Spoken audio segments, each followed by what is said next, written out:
desenvolver um projeto social, você precisa estar atento a vários detalhes. Qual é o seu projeto, qual é o seu objetivo, qual é a sua missão, os seus valores. São inúmeros os tópicos que você precisa estar atento. E um deles é o tópico jurídico. Quem é o advogado que vai cuidar de todo o processo de sua causa social, de seu projeto social? É por isso que hoje eu recebo aqui a doutora Karine Rocha. Muito obrigado por ter vindo aqui falar. Prazer. Aqui no Linha 8 Notícias, poder falar com a gente sobre esse tópico que é tão sensível, né, no desenvolvimento de um projeto social. Doutora Karine, muito obrigado por ter vindo. É uma honra estar aqui e, assim, para o terceiro setor, acho que todas as organizações da sociedade civil agradecem. Parabéns pelo projeto e é uma honra estar aqui. Eu queria começar pela base. O que é um projeto social? Um projeto social, ele, na verdade, é muito importante, inclusive, começar por ele. Porque nenhuma ação social que seja estruturada, que tenha mensuração das metas e resultados, ele vai nascer sem um projeto social. Então, o projeto social é exatamente uma ação planejada, né, que você vai ter um diagnóstico, principalmente, porque a gente sabe que as demandas sociais são muitas, mas a alocação de recursos é bem reduzida. É o que a gente vai falar aqui hoje, né? Para que realmente a gente saiba fazer essa captação de recursos também, que é muito importante. Então, o projeto social é uma ação planejada que você vai construir um projeto, vai fazer o diagnóstico desse cenário. Que cenário você tem aí na sua comunidade? Quais são os riscos e oportunidades que você tem nesse cenário? O que eu vou precisar nesse projeto para executar uma ação social? Que ela não vai ser uma ação social pontual, nem eventual, né? Ela vai ser uma ação social que vai durar 1, 2 anos, 3 anos, 4 anos, seja o que for que você vai gerar impacto. Qual é o público-alvo que eu quero atingir, certo? Eu não posso fazer um projeto social que tenha todo tipo de público-alvo. E outra questão também, é muito importante, Dalmi, esse projeto social, ele tem que ser executado em regra geral, é o que a gente defende, por uma pessoa jurídica. Uma pessoa jurídica, em regra, que é do terceiro setor. Que pessoa jurídica é essa? São o que a gente chama, muitas pessoas ainda chamam de ONGs, né? Organizações não governamentais, ou até OSCs. Por que a gente fala isso? Porque tem que ser uma pessoa jurídica. O que é uma pessoa jurídica, gente? Como a gente tem, né? No primeiro setor, a gente tem a administração pública, que as pessoas jurídicas são as prefeituras, né, o Estado, em regra geral, a União. E no segundo setor, a gente tem as empresas, que têm realmente o intuito lucrativo, certo? Que tem, no final do ano, ela pode chegar e dividir aquele valor, né? Como aqui, o estúdio. Você pode, uma produtora, né? Ele pode resolver ou investir na empresa, ou dividir, ou dar uma lucratividade para os funcionários, para os colaboradores. Já o terceiro setor, a característica dele peculiar, além da execução de políticas públicas e sociais, ele tem uma característica peculiar que ele não vai poder dividir esse lucro. Pode até ter o que a gente chama de superávit, mas se no final do ano sobrar algum valor, né? Pode ser que tenha sido uma doação muito boa, o projeto se fez... atingiu a sua meta e sobrou algum valor de recurso. E aí, o que você vai fazer? Não, eu não posso dividir. Não posso dividir entre a diretoria, não posso dividir, posso pagar uma remuneração, posso pagar todos os custos. Agora, eu tenho que reinvestir exatamente na minha estrutura para que eu alcance melhor esse projeto social. Perfeito. Então, isso que é um pouquinho esse letramento do terceiro setor, né? Que aí muita gente fala assim, poxa, eu vejo isso no dia a dia. Poxa, eu vejo empresas sem finalidade lucrativa. Não existe empresa sem finalidade lucrativa. Você não vai montar uma empresa para que no final do ano você imperativamente, porque isso não é da minha cabeça, nem como a gente chama no direito, né, doutrinário, né? Não é uma opinião do jurista. Isso é da lei, é do Código Civil. Então, a sem finalidade lucrativa é realmente, objetivamente, eu tenho que realmente reinvestir esse superávit no meu estatuto. Mas aí, se você deixar, eu falo demais. Não. Sem problema. Você falou aí que precisa ser pessoa jurídica, mas uma pessoa física pode montar um projeto social? Não. Como desenvolver e como é que funciona? Tá, ótimo, excelente sua intervenção. Por que eu falei da pessoa jurídica? Uma grande atuação da advocacia é na parte preventiva. É exatamente como você até usou no tema aqui do nosso podcast. Os cuidados, né, para que se evite os riscos. E os riscos, um deles é a litigiosidade, você ir para o judiciário, né, uma perda muito grande. Então, a pessoa jurídica, ela, na verdade, ela vai conseguir diferenciar o patrimônio da pessoa jurídica, né? Toda a responsabilidade é da pessoa jurídica e não da pessoa física. Você, Dalmi, você quer fazer um projeto social muito estruturado, mas você é uma pessoa.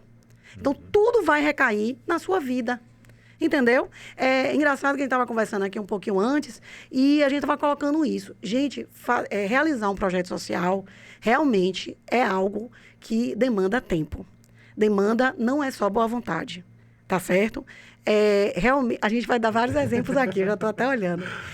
Mas, assim, não existe essa questão de você visualizar. Você vai passar na sua cidade, você vai ver várias instituições que você muitas vezes nem sabe que é uma associação, né? Mas a gente vai no Pelourinho, você vai encontrar o ILEAE, que é uma associação, né? Você vai encontrar outras lá, também tem instituições sem fim lucrativo, produtoras culturais. Então, assim, você vai encontrar essas... E você vai verificar os passos que você tem que dar para executar um projeto. Ou seja, isso significa que uma assessoria jurídica tem uma importância desde o iniciozinho do projeto. Com certeza, com certeza. Eu digo que eu sou professora e minha sala de aula começou eu ensinando no terceiro setor. Mas eu digo que o terceiro setor me ensina muito mais.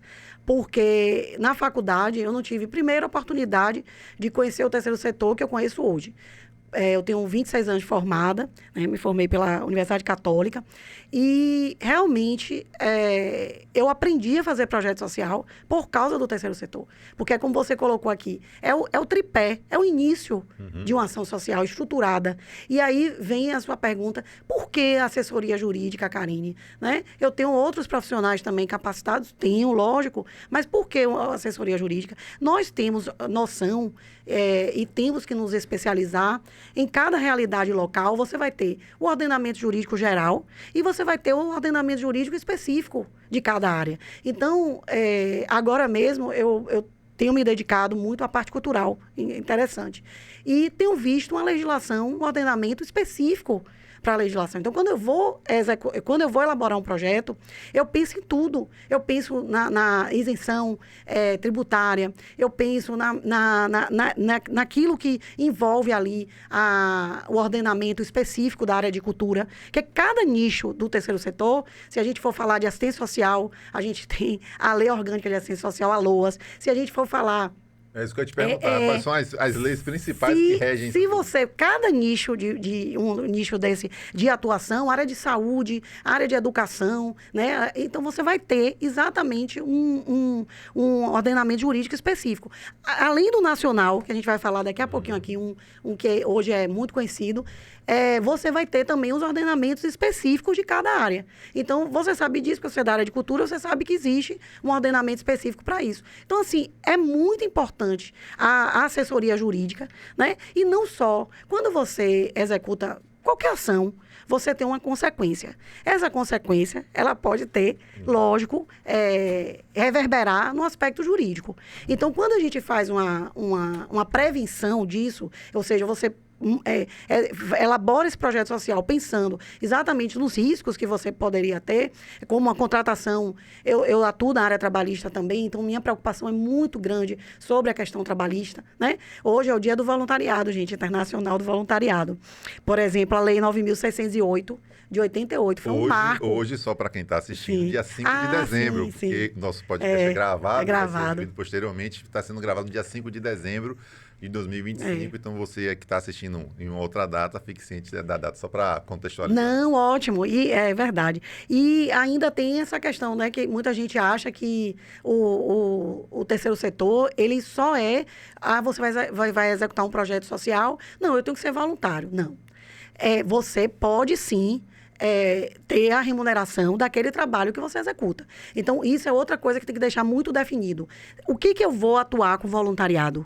Né? Será que a pessoa que está captando recursos, que está elaborando o projeto, não vai ganhar? Ela vai ser voluntariado? Então, isso é muito bom que seja definido no início, não depois, para exatamente não ficar a dificuldade de se cobrar, de se pagar, porque tudo... eu até fiz umas anotações aqui de etapas. Você tem alocação de recursos. Então, a alocação de recursos, principalmente que você está falando de área social, de uma demanda muito grande, você vai ter cada meta para você atingir e cada alocação de recursos para isso. Eu vou atingir aquela meta, eu vou conseguir só ter voluntariado?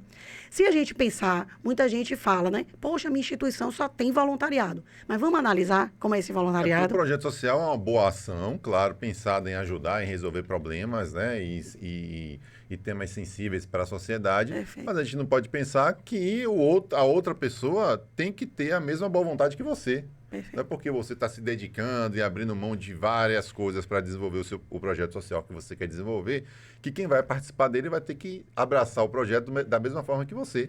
Muito pelo contrário. Eu tenho que ter todo esse cuidado, não é isso, doutora? Perfeito, perfeito. E outra coisa, ele não precisa renunciar, como você mesmo falou, é o trabalho dele, né? Você contrata um advogado, você vai remunerar por ele, né? Ah, não, Karine, a parte do projeto social, por exemplo, que eu tenho interesse, eu vou fazer voluntária, eu vou ser voluntária, né? Uma aula que você me convida, a gente já determina logo.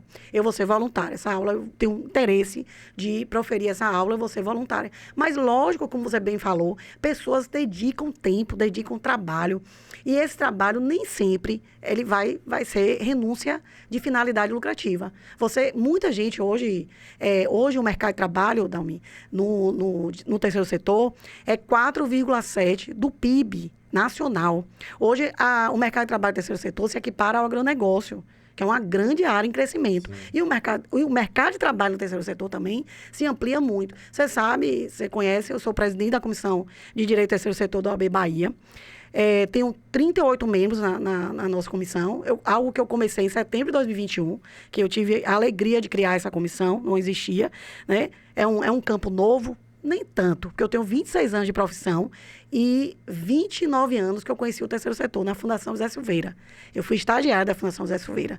E foi lá que eu realmente tive esse prazer de me apaixonar pelo terceiro setor, né? Fiz esse casamento que vai durar pela minha vida toda, com certeza. Então, assim, a definição, né, de que você tem um mercado de trabalho de 4,7 PIB e que o terceiro setor hoje, a gente estava conversando isso, executa políticas públicas, principalmente na área de saúde, que é quase 70% do nosso município de Salvador, que a gente sabe que se uma organização dessa deixar de executar esse serviço público, né, que muitas vezes é gratuito, é pelo SUS, ninguém está dizendo que não venha recurso federal, nem recurso estadual, nem municipal, mas ele executa, com certeza, mais do que o SUS repassa para ele. Sim. Porque a gente sabe a necessidade e a tecnologia que essas instituições na área de saúde utilizam. Então, assim, se a gente pensar que uma instituição dessa, que atende 1.000 pessoas ao dia, ela não tem como ela parar. Uhum. O Estado e o município nunca vão conseguir mais substituir essas instituições. Então, o terceiro setor realmente é crescente. É crescente sua atuação. É crescente a demonstração. Senão, nós não estaríamos aqui hoje. Pois não, pode concluir. Não, isso, senão nós não estaríamos aqui hoje. Você não estaria falando de estruturação de projetos sociais se não tivesse essa profissionalização do terceiro setor, que é muito importante. E ainda falando sobre a contratação, né, das pessoas, seja num projeto social grande, gigantesco, né, que envolve... milhares de pessoas com projetos pequenos também, que estão começando ainda, né? A pessoa que está no início de um projeto, está querendo contratar uma equipe, contratar pessoas. Como é que tanto a pessoa, né, que está montando o projeto, ela deve se preocupar, né? Eu preciso fazer isso e isso para manter esses cuidados. Como a pessoa também que foi convidada para participar. Porque às vezes o convite acontece sem nem esperar, né? Você recebe um convite para alocar um investimento em um projeto cultural tal, você aloca, a pessoa te promete uma grana e depois... E aí? Isso. Como a gente disse, né? Toda a formalização que você teria em qualquer outra área, você tem no terceiro setor. As pessoas jurídicas sem finalidade lucrativa, sejam associações, sejam fundações, sejam instituições religiosas, lógico, cada um no seu caso, mas quando você contrata alguém, você tem que definir exatamente o que você está dizendo, a formalização. Eu tenho que saber, eu posso ter voluntariado, eu posso ter uma questão híbrida na minha instituição. Quando eu digo híbrida, assim, eu vou ter uma parte de voluntariado, que é muito comum. É muito comum, né? Pessoas apoiadoras. Muitas vezes a gente chama voluntário aquelas pessoas que apoiam, né? Que reverberam aquela instituição não ali. Tem problema, muito pelo contrário. Ao contrário. Que, assim, alguns projetos sociais que eu conheço, se não fosse o voluntariado, dando aquela força, e de fato é uma força substancial. Muito. Inclusive, queria que você explicasse também como é que uma pessoa que é voluntária de projetos sociais, ela pode se proteger, né? Porque, claro, não é porque a pessoa está voluntária que ela não tem nem direitos nem deveres. Isso, perfeito, Dalmi. E é exatamente isso que eu ia falar. Então, tem instrumentos. A lei do voluntariado foi um marco, né? A 9.608, porque ela trouxe a formalização. Como é que eu tenho que fazer do voluntariado? Qual é o instrumento que realmente me protege do risco daquela pessoa? Eu não digo nem litígio só, nem ir para a justiça. É ficar aquela situação conflituosa, né? A gente está aqui para fazer essa mediação, para evitar isso. Então, assim, ela tem um termo de adesão. Você tem um instrumento que vai dizer ali, não pense que é como você disse, o voluntariado, você não sabe a função dele, você não sabe em que ele vai ter atribuição, qual horário, que momento ele vai estar disponível. Então, você tem tudo aquilo ali no termo de adesão, né? É um termo que você adere aos objetivos estatutários da instituição de que maneira? Por exemplo, eu sou muito voluntária no sentido que eu sei fazer, que é realmente capacitar. O ideal é que as pessoas sejam voluntárias no que elas sabem fazer, né? Não, porque assim, muitas vezes as pessoas fazem assim, gostei, né? Mas as pessoas fazem assim, poxa, você quer ir pra cozinha? Quer não sei o que? Eu digo, não, gente, a única... Eu adoro, sabe o quê? É falar... me chame para isso e capacitar. Então, assim, outros atributos eu não tenho, né? Cantar, essas coisas, não, pelo amor de Deus. Então, assim, porque às vezes as pessoas fazem no voluntariado exatamente o que gostam, né? Também. Não só a profissão, o lado profissional.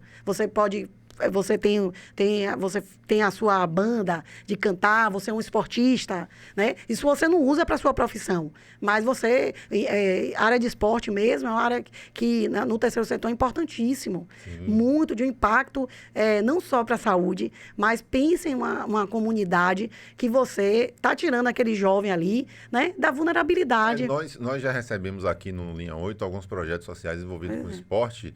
Inclusive, sugiro que você pesquise aí do lado, na nosso canal, o Zen Jiu-Jitsu, que foi o mestre Márcio Tucano, que esteve aqui com a gente, para a senhora entender. Ele tem um projeto social de jiu-jitsu, né, de uma academia de jiu-jitsu, e ele oferece aulas de jiu-jitsu de graça para alunos carentes. Ou seja, ele pega aquela molecada que está ali disponível, que está com tempo disponível, no caso, né? Depois da escola, ou às vezes até nem vai para a escola porque está passando por algum problema dentro da família, mas enfim, ele pega essa pessoa, leva para dentro do projeto social e ocupa o tempo daquela criança, enfim, e foi um dos projetos mais bacanas que a gente trouxe aqui. Não, o esporte, as pessoas não têm noção, os depoimentos que a gente ouve, né, de pessoas que, como você falou, ocupam esse tempo com esporte, né, isso tem um impacto também na educação dele, ele vai ter muito mais favorecimento de se dedicar à disciplina, à competição, é muito saudável. Então, assim, vários tipos de esporte. Aí eu brinquei com você por causa disso, né, porque muita gente que utiliza o voluntariado também nessas áreas, né, de lazer, de prazer e tal, que também envolve. Mas, assim, voltando à questão trabalhista, que é muito importante. Inclusive, às vezes, eu vou falar até aqui, aproveitar esse momento, a gente tem uma lei, que é um marco, né, que é o marco regulatório das organizações da sociedade civil, que a gente chama, como tudo tem sigla, é o MIROSC, né? É a Lei 13.019 de 2014. Essa lei realmente, foi assim um divisor de águas para o terceiro setor. Por quê? Porque ela regulamentou a parceria da administração pública com as organizações da sociedade civil. Uma questão muito importante também, ela disse, tipo um manual, né? Ela diz o que são essas pessoas jurídicas, que eu defini aqui com você, né? Associações, fundações, organizações religiosas, ela inclui também as cooperativas sociais. Que aí merece outro podcast para a gente, né, fazer esse letramento aí. Mas ela faz e faz também outra coisa importante. Ela traz os termos, né, de parceria, que antigamente se chamava convênio, com a administração pública. Existe só o recurso da administração pública? Não, mas é muito importante. Porque, como a gente falou aqui, por exemplo, a área de saúde, né? A área de saúde é uma área que o Estado e o município teria a obrigação de prestar, Sim. né? E aí vem uma organização da sociedade civil. Então, a organização da sociedade civil não vai ter a obrigação de captar esse recurso sozinha. Então, há um repasse de recursos para essas instituições. Que não é suficiente. Que não é claro. muito grande, nem se fala. E elas fazem de tudo para captar recursos, para substituir, né, acrescentar esse valor do SUS. Então, é fantástico isso. Aí ele repassa para essas instituições, sejam das mais diversas áreas. Combate ao câncer infantil, tem também a questão das pessoas com deficiência, tem instituições que atendem diretamente, né? E na área de saúde em geral, né? Na área de saúde em geral. Então, assim, essa lei do Miroski, ela, inclusive, há uma mudança, às vezes eu falo, né? Eu tento falar sempre, OSC, porque, assim, no início a gente falava muito ONG, mas se você pensar, o que são organizações não governamentais? Várias. Até as próprias empresas não são governamentais. Então, assim, ficava muito amplo esse nome, apesar de ainda se utilizar muito. Então, aí, hoje em dia, tem uma nova sigla. OSC. Que significa? OSC. Sextou aqui, hoje já é sexta, viu, gente? Com OSC. E aí eu falo muito para poder... As pessoas pensam, é besteira. Não é besteira. Porque se é como eu me dói quando eu vou numa palestra. Eu fui um dia desse, uma fundação magnífica até, na área de saúde, que atua. Lógico que eu não vou falar aqui. Mas, assim, só por isso. Porque o diretor só falava assim, empresa sem finalidade lucrativa. Eu digo, meu Deus, é uma empresa ou é uma fundação? E olha que uma fundação tem uma característica muito peculiar. A fundação, diferente da associação, ela já nasce com patrimônio. Esse patrimônio é obrigação, quando ela vai ser instituída, de existir. Lógico que o patrimônio pode ser recurso financeiro também. Por quê? Porque o fundador, ele, além de ter um sonho, de ter uma vontade específica, então eu e você, a gente não vai ter interferência nisso, a gente só vai executar essa vontade, tá? Isso vai ser transmitido pelo estatuto. Então, ele tem que oferecer esse patrimônio para aquele objetivo. Então, é obrigatório essa veiculação de patrimônio. Não é só pessoas. Então, já nasce com isso. Então, a fundação, diante da associação de instituições religiosas, é 5% do que existe. Né? A Fundação José Silveira foi professor José Silveira, que era... quem não conhece Salvador, você sabe que ali é o Hospital Santa Amaro é a Fundação José Silveira. Muita gente não sabe, né? Mas a Fundação José Silveira começou numa casa pequena, porque o objetivo da Fundação José Silveira, professor José Silveira, era extinguir a tuberculose. Sim. E aí cresceu. Só que cresceu, ampliou o projeto. Né? Não tem só o Hospital Santa Amaro, tem vários outros projetos na área social. Então, foi lá que eu estagiei, que eu aprendi principalmente a realidade do terceiro setor. Então, ele, fundador, ele tinha uma casa pequena, que naquele momento ali cabia para o objetivo dele, que é um objetivo de pesquisa. E imagine que até hoje há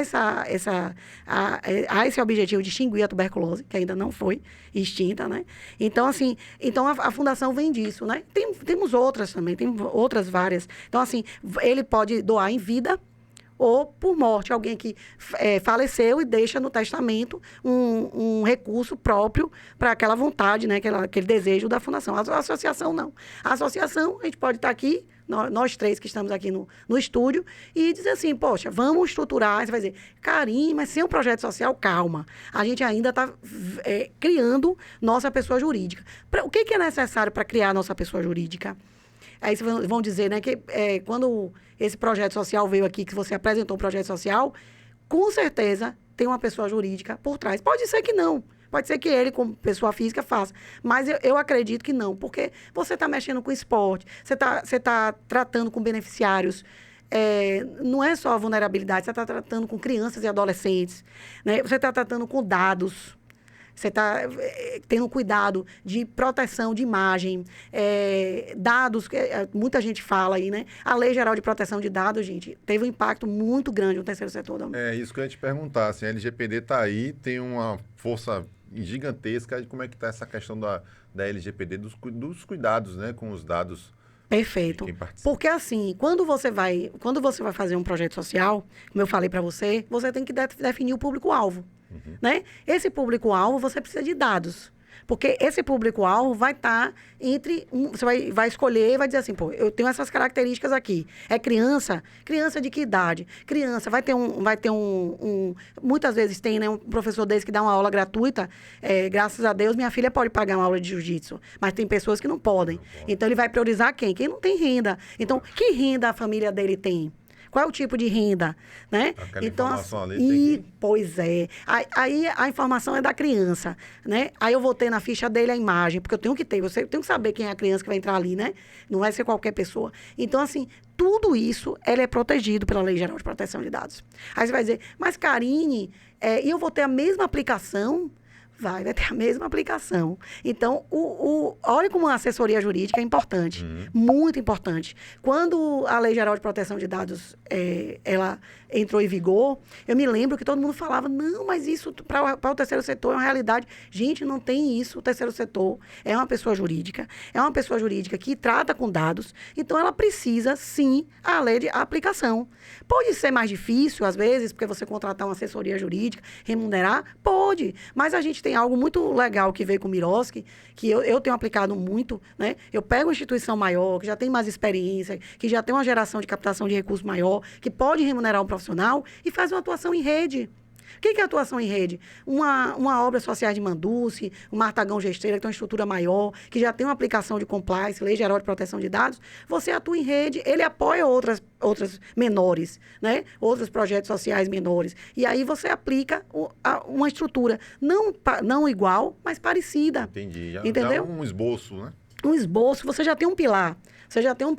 Né? E isso, graças a Deus, no terceiro setor, você tem uma consciência coletiva, uma solidariedade muito grande, certo? No terceiro setor, é engraçado, um dia eu estava num encontro, né, da comissão, e com a BCR, daqui a pouco eu vou falar um pouquinho até, e aí a gente estava dizendo que não dá para ter concorrência, porque, infelizmente, aí não é um dado que nos honra, você sabe disso como cidadão, as desigualdades sociais só aumentam. Então, as demandas sociais são muitas, certo? E quando você faz um projeto social desse, apesar de eu estar aqui dizendo que tem que definir um público-alvo, isso impacta socialmente em toda uma sociedade, né? Projeto social, a exemplo de Irmã Dulce, né? Que daqui a pouco a gente vai explicar. Sim. Sem um projeto social desse... Imagine, né? Então, assim, e quando você faz uma questão dessa, como a gente vai dizendo, a gente diminui a violência, a gente faz a geração de renda, né? Você faz a geração de renda acontecer, porque as pessoas pensam muito, às vezes, no terceiro setor, na assistência social. Que a assistência social é aquele momento de doar mesmo, né? De fazer aquela ação pontual do Natal, a gente está chegando no Natal, então é muito... Mas não é só isso. Um projeto social não é uma ação pontual. Você vai trabalhar no impacto da educação. Um projeto desse de esporte vai impactar na educação de forma direta, né? Vai trabalhar com as estruturas das famílias, porque isso impacta na estruturação da família, né? Isso diminui os vícios de droga, também, no caso, né? Você gera ali, aquela pessoa ali, muitas vezes ele até... Mesmo pelo esporte, ele vai ter uma profissão, que ele vai saber ensinar jiu-jitsu também, ele vai poder aprender isso, né? A gente sabe muitos casos de atletas, agora me veio assim a imagem de alguns que a gente sabe que vieram de projetos sociais.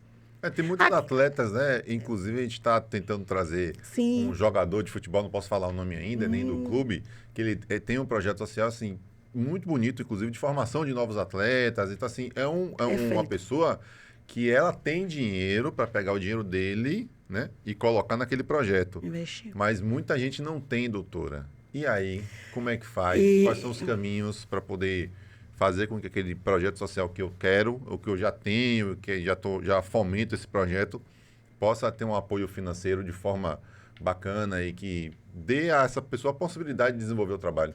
Perfeito. Eu até falei aqui, né? Eu sou associada. Existe uma associação, que é a Associação Brasileira de Captação de Recursos.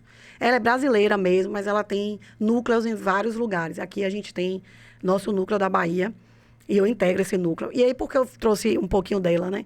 Porque, assim, eu aprendi que no terceiro setor, como eu disse, fazer o bem, você falou bem, né? Você tem que ter recurso. Tem que ter recurso e os recursos, até os pessoais, você não vai viver só de voluntariado. Você não tem como, não existe. Porque eu imagine, eu que trabalho no terceiro setor, o terceiro setor é uma fonte de atuação minha da advocacia, eu viver só de voluntariado. Então, não tem como. Então, você vai ter que ter recurso, né? Recurso humano tem um valor. Recurso financeiro, toda ação que você tem vai ter uma mensuração de valor. Então, você precisa, como você bem falou, da captação.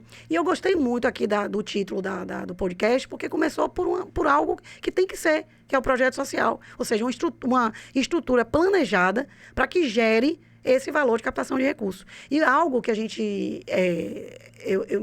gente fala muito é a transparência e a prestação de contas. Quando você faz um projeto social desse, você tem condições de dizer assim, poxa, eu dei esse impacto. Pode até ser que você não atingiu toda a meta do seu projeto. Pode até ser que você não conseguiu atingir, né? Tem muitos desafios aí. Mas eu consegui atingir alguma meta. Então, esse resultado, eu tenho que ter a transparência. E muito importante aqui, essa área de comunicação, para essa visibilidade, isso é muito importante. Uma pessoa chegar aqui e dizer, poxa, eu impacto em não sei quantas crianças, não sei quantos adolescentes, né? Isso, trazer prova social. O que é prova social? Eu aprendi isso na minha vida, viu, gente? Não aprendi isso na faculdade, não. Porque é importante a prova social, você pegar depoimentos dessas pessoas, né? Autorização para que você divulgue esses depoimentos. O que favoreceu isso? Então, a transparência é muito importante. E isso faz parte também de uma prestação de contas. A prestação de contas, que a gente chama accountability, né? Que se aplica demais ao terceiro setor. Porque, gente, assim, uma empresa, ela vende um serviço, ela cobra desse serviço, ela gera receita. No terceiro setor, você precisa conquistar aquele parceiro. Você precisa conquistar aquele doador. Você precisa trazer a confiança dele para ele dizer assim, poxa, eu confio mesmo. Eu estou fazendo, não estou doando dinheiro, eu estou fazendo um investimento social.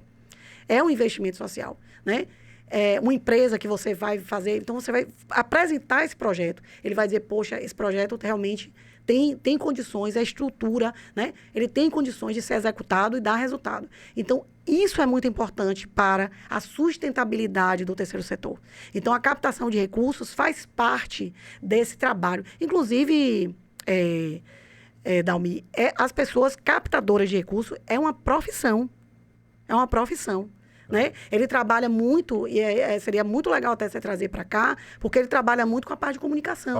Você sabe disso. Você sabe disso, que uma pessoa que comunica bem, né? Ela tem facilidade de apresentar seu projeto, de conquistar, né? E quando você diz um bom comunicador, não é só falar bem, você tem empatia também, né? Você tem empatia. Então, assim, é uma parte que a gente conversa muito que o terceiro setor precisa ter. Então, a gente estava conversando antes um pouquinho aqui, gente, que é uma parte que tanto existe na parte privada. Por exemplo, as empresas, às vezes acontece de uma empresa dizer assim, poxa, eu gostei daquele projeto.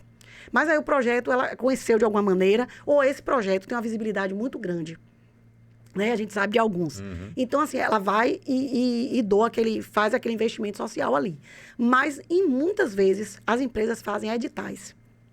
Isso tanto existe na natureza privada, que as empresas realizam, eu vou explicar daqui a pouquinho, rapidinho, o que é edital, e também na parte pública. A administração pública já é o contrário, ela tem obrigatoriamente que ter um edital, porque ela não pode transferir diretamente, isso, não pode, porque não pode ser assim. Pessoal. Então, as empresas não, as empresas têm a liberdade porque elas têm natureza privada. Então, o que é o edital, gente? É outro passo importantíssimo, que às vezes a gente não tem tempo nem de ler. Eu tenho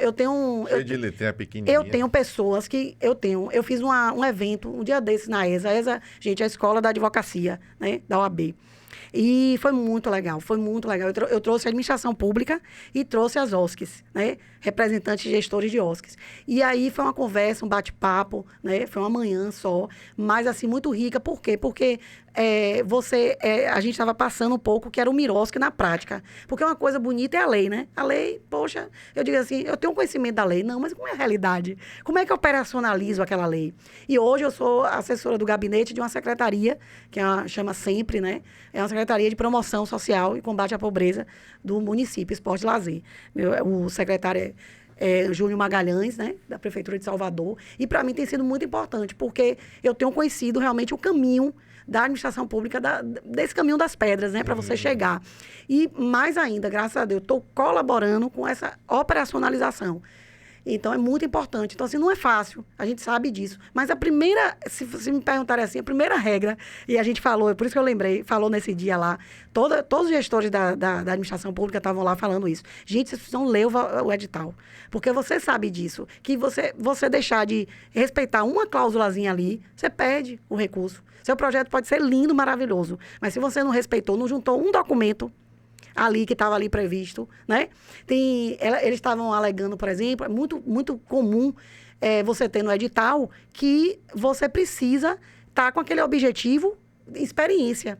É como você vai contratar alguém. Você vai contratar alguém, eu vou contratar uma advogada. Você sabe que eu sou do terceiro setor, você sabe disso.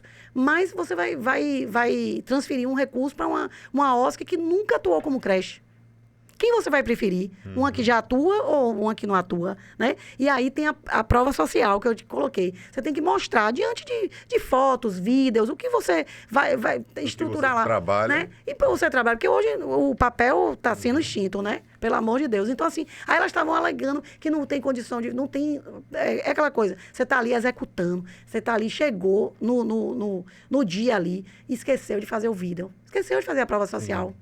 Entendeu? Então, assim, aí você vai dizer, Karine, não esquece, não. Esquece, porque você está ali tão envolvido, você passou uma noite que não dormiu. É difícil, não é fácil, não. Entendeu? Então, assim, aí o pessoal está dizendo, mas, gente, pelo amor de Deus, não pode. Ainda mais, não, que é muito comum. Às vezes, o gestor da OSC, pode até ter outros, mas é um gestor que é braço, perna, é tudo da gestão. Então, ele está ali, se preocupando de prestar contas, ele está se preocupando em executar o projeto, ele está se preocupando nos riscos que vai causar aquilo ali. Ele está se preocupando com a alimentação que vai ter naquele dia. É tudo ele. Programação, enfim. Então, é complicado, mas vai. Perfeito. É isso, doutora. A gente, quando fiz o convite, né? Nosso tempo já está acabando, né? Infelizmente, parece se deixar, a gente passava aqui horas e horas conversando, mas infelizmente temos um horário a cumprir. Certo. Primeiramente, queria te agradecer mais uma vez por ter vindo. E antes de você vir, eu falei, doutora, a gente tem pedido aos nossos convidados, né? Tem uns dois programas, na verdade, né? Que nós temos pedido aos nossos convidados para trazer uma lembrança, para fazer a ornamentação aqui do nosso espaço. Então, esse daqui, por exemplo, esse capacete aqui, quem trouxe para a gente foi Lívia Soares, do Bicipreta, que é um projeto social onde ela ensina mulheres negras a andar de bicicleta. Olha o projeto social. Muito interessante. E aí o capacete dela é um capacete que tem essas entradas aqui, porque é um capacete pensado para pessoas com cabelo afro. E aqui a pessoa pode... Interessante, né? Pode andar de bicicleta e andar com seu cabelo afro numa boa. Então, gostei. Ela trouxe isso. Eu te pedi que você trouxesse, eu já sei que você trouxe. Queria que você explicasse para a gente por quê. Vou dizer por quê. Na verdade, Irmã Dulce é uma referência para mim, para todos, né? Mas, assim, para mim, na área social é muito grande. Porque, assim, lógico que quando a gente fala de terceiro setor, vem a questão do afeto, vem a questão da religiosidade muito também, né? Quando eu digo religiosidade, não é religião, né? É um amor ao próximo mesmo. Lógico que muito isso, né? É um propósito. Eu digo sempre, quando a gente fala de advocacia, é advocacia de propósito. Então, Irmã Dulce vem nesse legado muito grande. Mas hoje, quando eu vejo, conheço realmente de perto, principalmente a dinâmica, né, das obras sociais Irmã Dulce, que a gente chama OSID, a gente sabe da grandiosidade, da profissionalização que eles têm que ter. Não é brincadeira, né? Eu acho que, eu sei que Irmã Dulce era arretada, mas, assim, o que ela fez hoje teria outra visibilidade num cenário de fiscalização, de prestação de contas, governança. Então, a gente sabe que o terceiro setor se profissionalizou. O terceiro setor, quando a gente vê o movimento do sismo, eles têm o movimento do sismo, é muito interessante. O fator do legado, mas o fator do profissionalismo mesmo. Então, lá você tem o jurídico, você tem o contábil, você tem a gestão, você tem a aplicação do compliance. Então, eu sempre brinco que é um modelo para a gente, né? É como o terceiro setor realmente precisa se preocupar, Dalmi. Eu quero só agradecer aqui hoje e me coloco à disposição, porque a gente sabe da necessidade de capacitação. Perfeito. Certo? E desse letramento que a gente fez aqui, e dessa visibilidade que você está trazendo aqui, projetos sociais. Então, que Irmã Dulce nos abençoe sempre, nessa advocacia de propósito, nessa comunicação de propósito que você está trazendo aqui hoje nesse programa. E deixo aqui para que ela nos abençoe, principalmente agora, nesse final de ano. Então, parabéns aí. Obrigado, valeu. Parabéns. Vou deixar aqui, tá? Parabéns. A gente vai colocar depois para fazer parte do nosso cenário, né? A Irmã Dulce é um grande exemplo, né? Quando a gente fala em projeto social, talvez acredito que seja o maior exemplo da Bahia. Não. Acho que o maior exemplo da Bahia em projetos sociais se chama Irmã Dulce. Verdade. Queria agradecer, doutora Karine, mais uma vez, agradecer a você que acompanhou esse podcast, essa edição. Se você acompanhou até o final, por favor, não esqueça de dar o seu like aí, comentar, compartilhar. Mande para aquele seu amigo, aquela pessoa que você conhece que tem projeto social, que quer ter um projeto social. E não deixe de assinar o nosso canal. Tem outros episódios aí tão legais quanto esse. Agradeço mais uma vez. Obrigado, gente. Valeu. Um abraço. Obrigada, Tchau, tchau. obrigada.